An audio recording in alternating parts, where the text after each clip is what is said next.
ರಾಜ್ಯದಲ್ಲಿ ನಡೆಯಲಿರುವ ಉಪಚುನಾವಣೆಗೂ ಸಿಎಂ ಸ್ಥಾನಕ್ಕೂ ಯಾವುದೇ ಸಂಬಂಧ ಇಲ್ಲ ಅಂತ ಮುಖ್ಯಮಂತ್ರಿ ಸಿದ್ದರಾಮಯ್ಯ ಅವರು ಹೇಳಿದ್ದಾರೆ. ಮೈಸೂರಿನಲ್ಲಿ ಅವರು ಸುದ್ದಿಗಾರರೊಂದಿಗೆ ಈ ಚುನಾವಣೆಗೆ ಸಂಬಂಧಪಟ್ಟ ಹಾಗೆ ಮಾತನಾಡ್ತಾ ಈ ರೀತಿಯ ಒಂದು ಸ್ಟೇಟ್ಮೆಂಟ್ ಅನ್ನು ಕೊಟ್ಟಿದ್ದಾರೆ. ಬಹಳ ಕುತೂಹಲ ಮೂಡಿಸಿದ, ಮುಖ್ಯವಾಗಿ ರಾಜಕೀಯ ವಲಯದಲ್ಲಿ ಅದರ ಬಗ್ಗೆ ಸಾಕಷ್ಟು ಚರ್ಚೆ ಆಗ್ತಾ ಇದೆ. ಯಾಕೆ ಸಿದ್ದರಾಮಯ್ಯನವರು ಈ ರೀತಿಯ ಹೇಳಿಕೆಯನ್ನು ಕೊಟ್ಟರು ಅಂತ. ಆಕ್ಚುಲಿ 2025ರಿಂದ ಈಚೆಗೆ ಮುಖ್ಯಮಂತ್ರಿ ಸ್ಥಾನಕ್ಕೆ ಸಂಬಂಧಪಟ್ಟ ಹಾಗೆ ಏನೋ ನಾಯಕತ್ವ ಬದಲಾವಣೆ ಆಗುತ್ತೋ ಅನ್ನೋದ್ರ ಬಗ್ಗೆ ಸಾಕಷ್ಟು ಚರ್ಚೆಗಳು ನಡೀತಾ ಇತ್ತು. ಡಿ.ಕೆ. ಶಿವಕುಮಾರ್ ಮತ್ತು ಸಿಎಂ ಸಿದ್ದರಾಮಯ್ಯ ಅವರ ನಡುವೆ ಭಿನ್ನಾಭಿಪ್ರಾಯ ಇದೆಯಾ, ಕಿತ್ತಾಟ ನಡೀತಾ ಇದೆಯಾ ಅನ್ನುವಂಥ ಚರ್ಚೆಗಳು ಪ್ರತಿದಿನ ಅನ್ನುವ ಹಾಗೆ ನಡೀತಾ ಇತ್ತು. ಆದರೆ ಇತ್ತೀಚಿನ ದಿವಸಗಳಲ್ಲಿ ಆ ಬಗ್ಗೆ ಅಂಥ ಒಂದು ಡಿಸ್ಕಷನ್ ನಡೀತಾ ಇರಲ್ಲ. ಆದರೆ ಮತ್ತೆ ಎಗೈನ್ ಉಪಚುನಾವಣೆ ಬರೆದಂಥ ಸಂದರ್ಭದಲ್ಲಿ ಸಿದ್ದರಾಮಯ್ಯನವರು ನೀಡಿರುವಂತಹ ಈ ಹೇಳಿಕೆ ಸಾಕಷ್ಟು ಮಹತ್ವವನ್ನು ಪಡೆದಿದೆ ಮತ್ತು ಸಂಚಲನ ಮೂಡಿಸಿದೆ. ಸೊ ಹಾಗಾಗಿ ರಾಜಕೀಯ ವಲಯದಲ್ಲಿ, ರಾಜಕೀಯ ಪಡಸಾಲೆಯಲ್ಲಿ ಈ ಬಗ್ಗೆ ಚರ್ಚೆ ನಡೀತಾ ಇದೆ. ಯಾಕೆ ಸಿದ್ದರಾಮಯ್ಯನವರು ಉಪಚುನಾವಣೆಗೂ ಸಿಎಂ ಕುರ್ಚಿಗೂ ಯಾವುದೇ ಸಂಬಂಧ ಇಲ್ಲ ಅಂತ ಹೇಳಿರುವಂಥದ್ದು. ಸೊ ಈ ಬಗ್ಗೆ ಒಂದಷ್ಟು ಒಳನೋಟಗಳನ್ನು ನಾವು ನೋಡ್ತಾ ಹೋಗೋಣ. ಎಲ್ಲಿ ಯಾಕಾಗಿ ಸಿದ್ದರಾಮಯ್ಯನವರು ಹೇಳಿದ್ದಾರೆ ಅಂತ ನೋಡಿ. ಮೈಸೂರಿನಲ್ಲಿ ಶನಿವಾರ ಸುದ್ದಿಗಾರರೊಡನೆ ಮಾತನಾಡ್ತಾ ಸಿದ್ದರಾಮಯ್ಯನವರು ಈ ಸ್ಟೇಟ್ಮೆಂಟ್ ಅನ್ನು ಕೊಡ್ತಾರೆ. ಉಪಚುನಾವಣೆಗೂ ಸಿಎಂ ಸ್ಥಾನಕ್ಕೂ ಯಾವುದೇ ಸಂಬಂಧ ಇಲ್ಲ, ಅಂದ್ರೆ ತಮ್ಮ ಸ್ಥಾನ ಬಹಳ ಭದ್ರವಾಗಿದೆ ಅನ್ನೋದನ್ನ ಮತ್ತೆ ನೆನಪಿಸುವಂತಹ ಒಂದು ಕೆಲಸವನ್ನ ಸಿದ್ದರಾಮಯ್ಯ ಅವರು ಮಾಡಿದ್ದಾರೆ. ಹಾಗಾದ್ರೆ ಎಲ್ಲೋ ಒಂದ್ ಕಡೆ ಅವರಿಗೆ ತಮ್ಮ ನಾಯಕತ್ವಕ್ಕೆ ಸುಭದ್ರವಾಗಿದೆ ಅಂತ ಹೇಳಬೇಕಾದಂತಹ ಅನಿವಾರ್ಯ ಸಿಚುವೇಶನ್ ಉಂಟಾಗಿದೆಯಾ? ಸೊ ಎಲ್ಲೋ ಒಂದ್ ಕಡೆ ಸಿದ್ದರಾಮಯ್ಯನವರು ತಮ್ಮ ಸ್ಥಾನದ ಬಗ್ಗೆ ಮತ್ತಷ್ಟು ಖಾತರಿಪಡಿಸಲಿಕ್ಕೆ ನಾನೇ ಮುಂದುವರಿತೀನಿ ಅನ್ನೋದನ್ನ ಹೇಳೋದಕ್ಕೋಸ್ಕರ ಈ ರೀತಿಯ ಒಂದು ಸ್ಟೇಟ್ಮೆಂಟ್ ಅನ್ನ ಕೊಡ್ತಾ ಇರೋದೊಂದು ಯಾಕೆ? ಯಾರು ಕೇಳದೇ ಇದ್ರು, ಯಾರು ಹೇಳ್ದಿದ್ರು ಯಾಕೆ ಇದೇ ಇದೆ ಮತ್ತೆ ಮತ್ತೆ ಈ ಸ್ಟೇಟ್ಮೆಂಟ್ ಅನ್ನು ಕೊಡ್ತಾ ಇದ್ದಾರೆ ಅನ್ನುವಂಥದ್ದು ಜನರಲ್ಲಿ ಮೂಡಿಸುವಂತ ಪ್ರಶ್ನೆ. ನಮ್ಮಲ್ಲಿ ಹೈಕಮಾಂಡ್ ಎಂಬುದು ಇದೆ, ಅದು ಏನು ಹೇಳುತ್ತದೆ ಎಂಬುದನ್ನು ನಾನು ಕೇಳ್ತೀನಿ ಅಂತ ಒಂದ್ ಕಡೆ ಸಿದ್ದರಾಮಯ್ಯನವರು ಹೇಳ್ತಾರೆ. ಹೈಕಮಾಂಡ್ ಅನುಮತಿ ಕೊಟ್ಟರೆ ಇನ್ನೆರಡು ಬಜೆಟ್ ನಾನೇ ಮಂಡಿಸ್ತೀನಿ ಅಂತ ಹೇಳ್ತಾರೆ. ಅಂದ್ರೆ ಪೂರ್ಣಾವಧಿಗೆ ನಾನೇ ಮುಂದುವರಿತೀನಿ, ಮುಂದಿನ 2 ವರ್ಷಗಳಲ್ಲೂ ಕೂಡ ನಾನೇ ಮುಖ್ಯಮಂತ್ರಿಯಾಗಿ ಕಂಟಿನ್ಯೂ ಆಗ್ತೀನಿ. ಅಂದ್ರೆ ಒಂದು ಕೋಟ್ ಹೇಳ್ತಾರೆ, ಹೈಕಮಾಂಡ್ ಅನುಮತಿ ಕೊಟ್ಟರೆ ಅಂತ. ಅಂದ್ರೆ ಹೈಕಮಾಂಡ್ ಅಲ್ಲಿ ಹಾಗಿದ್ರೆ ಏನೋ ಒಂದು ಸಮಥಿಂಗ್ ಅದರ್, ಬೇರೆ ಆಯ್ಕೆ ಬಗ್ಗೆ ಚರ್ಚೆ ನಡೀತಾ ಇದೆಯಾ, ಇರ್ಬೋದಾ ಅನ್ನೋ ಒಂದು ಕುತೂಹಲ ಈಗ ರಾಜ್ಯದ ಜನರಲ್ಲಿ ಮನೆ ಮಾಡಿರುವಂಥದ್ದು. ಯಾಕಂದ್ರೆ ಮತ್ತೆ ಈ ಉಪಚುನಾವಣೆಗೂ ಸಿಎಂ ಸ್ಥಾನಕ್ಕೂ ಯಾವುದೇ ಸಂಬಂಧ ಇಲ್ಲ ಅಂತ ಸಿಎಂ ಅವರು ಹೇಳಿ ಯಾರಿಗೆ ಯಾವ ಮೆಸೇಜ್ ಅನ್ನು ಹೇಳಿಕೆ ಹೋಗಿದ್ದಾರೆ. ಯಾಕಂದ್ರೆ ಇತ್ತೀಚೆಗೆ ಯಾರು ಆ ಬಗ್ಗೆ ಕೇಳಿರಲಿಲ್ಲ.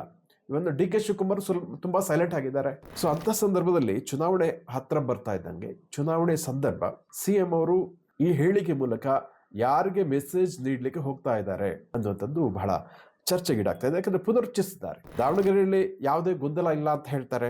ಇಲ್ಲಿ ಎಲ್ಲಾ ಗೊಂದಲಗಳು ಸರಿ ಹೋಗಿದೆ, 2 ವಿಧಾನಸಭಾ ಕ್ಷೇತ್ರಗಳ ಉಪಚುನಾವಣೆಯಲ್ಲಿ ಕಾಂಗ್ರೆಸ್ ಗೆಲ್ಲಲಿದೆ ಅಂತ ಹೇಳ್ತಾರೆ. 2028ರಲ್ಲೂ ನಾವು ಗೆಲ್ತೀವಿ ಅಂತ ಹೇಳ್ತಾರೆ. ಅಫ್ಕೋರ್ಸ್ ನಾಯಕರಾಗಿ ಒಂದು ಪಕ್ಷದ ಕಾರ್ಯಕರ್ತರಲ್ಲಿ ಹುಮ್ಮಸ್ ತುಂಬಲಿಕ್ಕೆ ಈ ರೀತಿಯ ಸ್ಟೇಟ್ಮೆಂಟ್ಗಳು ಬೇಕಾಗುತ್ತೆ, ಬೇಡ ಅಂತಲ್ಲ. ಆದ್ರೆ ಇತ್ತೀಚೆಗೆ ರಾಜ್ಯದಲ್ಲಿ ಆಗ್ತಾ ಇರುವಂತಹ ಕೆಲವು ವಿದ್ಯಮಾನಗಳನ್ನು ನೋಡಿದ್ರೆ, ಸಿದ್ದರಾಮಯ್ಯವರು ಹೇಗೋ ಅವರು ರಾಜ್ಯವನ್ನು ನಡೆಸ್ಕೊಂಡು ಹೋಗ್ತಾ ಇದ್ದಾರೆ, ಆದ್ರೆ ಅವರ ಶಾಸಕರ ವರ್ತನೆ ನೋಡಿದ್ರೆ ನಿಜಕ್ಕೂ ಕೂಡ ಬಹಳ ಇನ್ನೊಮ್ಮೆ ಇಂಥವ್ರನ್ನ ಯಾಕೆ ಆಯ್ಕೆ ಮಾಡಿದ್ದೀವಿ ಅನ್ನುವ ಒಂದು ಯೋಚನೆ ಜನಸಾಮಾನ್ಯರು ಮಾಡುವಂತಾಗತ್ತೆ. ಉದಾಹರಣೆಗೆ ದಾವಣಗೆರೆ ಬಿಜೆಪಿ ಕಚೇರಿ ಮುಂದೆ ಪ್ರದೀಪ್ ಈಶ್ವರ್ ಬಂದು ದೊಡ್ಡ ಹೈ ಡ್ರಾಮಾ ಮಾಡಿರೋದು ನಿಜವಾಗಿ ಅಗತ್ಯ ಇತ್ತ? ಯಾವತ್ತೂ ಕೂಡ ವಿಚಾರಗಳು ವೈಚಾರಿಕವಾಗಿ ಚರ್ಚೆ ಆಗಬೇಕು, ವಾದ ವಿವಾದಗಳು ನಡೀತಾ ಹೋಗ್ಬೇಕಾದ್ರೆ ಒಂದು ಹೈ ಡ್ರಾಮಾ ನಡೆಸುವಂಥದ್ದು, ಹೈ ನಾಟಕೀಯ ಡ್ರಾಮಾ ನಡೆಸುವಂಥದ್ದು, ಡೈಲಾಗ್ಗಳನ್ನು ಬಿಡುವಂಥದ್ದು, ಇದೆಲ್ಲ ಕರ್ನಾಟಕ ರಾಜಕೀಯಕ್ಕೆ ಅಷ್ಟೊಂದು ಶೋಭೆ ತರಲ್ಲ ಅನ್ನುವಂಥದ್ದು ಜನರ ಅಭಿಪ್ರಾಯ. ನೋಡಿ, ದಾವಣಗೆರೆ ಉಪಚುನಾವಣೆಯ ನಾಮಪತ್ರಕ್ಕೆ ಸಲ್ಲಿಕೆ ವೇಳೆ ಶಾಸಕ ಪ್ರದೀಪ್ ಈಶ್ವರ ಆಡಿದ ಮಾತುಗಳು, ಅಲ್ಲಿ ಹೋಗಿ ತೊಡೆ ತಟ್ಟುವಂಥದ್ದು ನಿಜವಾಗಿ ಅಗತ್ಯ ಇತ್ತ? ಸೊ ಏನಾಗುತ್ತೆ, ಆ ರೀತಿಯಿಂದ ಟ್ರಿಗರ್ ಕೊಟ್ಟಾಗ ಸಹಜವಾಗಿ ಬಿಜೆಪಿ ಸುಮ್ಮನಿರ್ತಾರ, ಬಿಜೆಪಿ ಕಾರ್ಯಕರ್ತರು ಅವರು ರುಚಿಗೆ ಹೇಳ್ತಾರೆ. ಅವರು ಕೂಡ ಇವರಿಗೆ ಹುಚ್ಚ ಅಂತ ಕರೆದ್ರು, ಆಮೇಲೆ ಕೆಲವರು ಬಳೆ ತೋರಿಸಿದ್ರು, ಈ ರೀತಿಯ ಒಂದು ಪೊರಕೆ ತೋರಿಸಿದ್ರಂತೆ, ಚಪ್ಪಲಿ ತೋರಿಸಿದ್ರಂತೆ. ಒಟ್ಟಾರೆಯಾಗಿ ಎಲ್ಲ ಒಂದು ಹೈ ಡ್ರಾಮಾ ನಡೀತು ಬಿಜೆಪಿ ಕಚೇರಿ ಮುಂದೆ. ಇದು ನಿಜಕ್ಕೂ ಕೂಡ ಅಗತ್ಯ ಇತ್ತ? ನೀವೊಂದು ಅಭಿವೃದ್ಧಿ ವಿಚಾರದ ಬಗ್ಗೆ ಮಾತನಾಡಿ, ರಾಜ್ಯದಲ್ಲಿ ಇವತ್ತು ಎಷ್ಟೊಂದು ಸಮಸ್ಯೆಗಳಿದೆ, ಅದರ ಬಗ್ಗೆ ಮಾತನಾಡಿ. ಗ್ಯಾರಂಟಿ ಇಂಪ್ಯಾಕ್ಟ್ ಏನಾಯ್ತು ಅಂತ ಅದರ ಬಗ್ಗೆ ಮಾತನಾಡಿ, ಅಥವಾ ಇವತ್ತು ಇರಾನ್ ವಾರ್ನ ಪರಿಣಾಮ ಉಂಟಾಗಿರುವಂತಹ ಸಮಸ್ಯೆಗಳ ಬಗ್ಗೆ ಮಾತನಾಡಿ, ಅವುಗಳನ್ನು ಹೇಗೆ ಬಗೆಹರಿಸುವುದು ಅಂತ ಯೋಚನೆ ಮಾಡಿ. ಅದು ಬಿಟ್ಟು ಒಂದು ಬಿಜೆಪಿ ಕಚೇರಿ ಮುಂದೆ ಹೋಗಿ ಅಲ್ಲಿ ಕಾರ್ಯಕರ್ತರನ್ನ ರೊಚ್ಚಿಗೆಬ್ಬಿಸುವಂತಹ ಮಾತನಾಡಿಗಳನ್ನ ಆಡುವಂಥದ್ದು, ಅವಾಚ್ಯವಾಗಿ ಮಾತನಾಡುವಂಥದ್ದು ಇರಬಹುದು, ಅಥವಾ ತೊಡೆ ತಟ್ಟಿ ಸವಾಲು ಹಾಕುವಂಥದ್ದು, ಇದೆಲ್ಲ ಅಗತ್ಯ ಇದೆಯಾ? ಪ್ರದೀಪ್ ಈಶ್ವರ್ ಬಹಳ ಬುದ್ಧಿವಂತರು. ಸೊ ಅವರಿಗೆ ವೈಚಾರಿಕವಾಗಿ ವಿಚಾರಗಳನ್ನ ಮಂಡಿಸ್ತಾ ಜನರ ಮನ ಗೆಲ್ಲಲಿಕ್ಕೆ ಸಾಧ್ಯ ಆಗ್ತಾ ಇಲ್ವಾ? ಈ ನಾಟಕೀಯ ಸಿನಿಮಾ ಡೈಲಾಗ್ಗಳು ಅಗತ್ಯ ಇದೆಯಾ ಅನ್ನುವಂಥ ಜನ ಕೇಳ್ತಾ ಇದ್ದಾರೆ. ಇವತ್ತು ನಾಮಪತ್ರ ಸಲ್ಲಿಕೆ ವೇಳೆ ಸಿಎಂ ಜೊತೆ ದಾವಣಗೆರೆಗೆ ಇವರು ಶಾಸಕ ಪ್ರದೀಪ್ ಈಶ್ವರ್ ಅವರು ಆಗಮಿಸಿದ್ದು.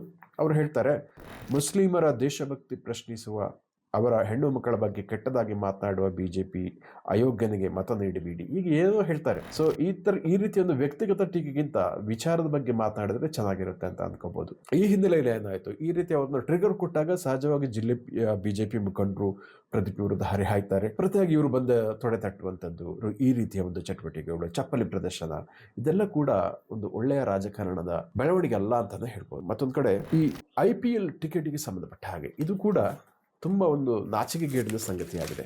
ಏನಾಗಿತ್ತು ನೋಡಿ, ಕಾಂಗ್ರೆಸ್ನ ಕೆಲವು ಶಾಸಕರು ಇದನ್ನ ಪ್ರಸ್ತಾಪ ಮಾಡಿದ್ರು, ಇವನ್ ಬಿಜೆಪಿಯ ಕೆಲವು ಶಾಸಕರು ಕೂಡ ಇದಕ್ಕೆ ಸಪೋರ್ಟ್ ಮಾಡಿದ್ರು ಅಂತ ವರದಿ ಹೇಳ್ತಾ ಇದೆ.